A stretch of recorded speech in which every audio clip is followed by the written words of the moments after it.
All right, let's take a look at the super subs. Let's do a little flyover with the drone, and we're going to go and drop down inside. There's 18 of them in a circle here, 9 around and stacked 2 high. And if you look, you can see that grill has got some holes in it, and the little metal in the circle in the left side there, and in the center that doesn't. That's the new one versus the old one. The new one is sealed. The old one has a circle there. Because the motor has been moved to the inside and the center of the box, giving it a better center of gravity and improved cooling. That's really the rebuild I'm doing now, is replacing it with these new motor structures that, and pulling the actual drive out of the X.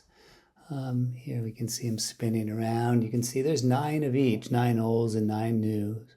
And I'm comparing the sound and getting them tuned up for the Sahara tent at Coachella. All right, so get ready for some plastic wrap that I've wrapped around the front of one of the subs.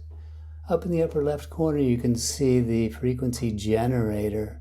We're at 71 hertz and dropping down.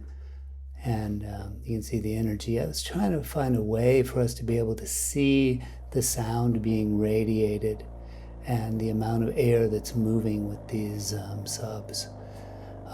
The energy is so powerful. I mean, it really sucks the wind out of you, even with just one. And with all of them having earplugs and head muffs on, was blurring vision and hard to breathe.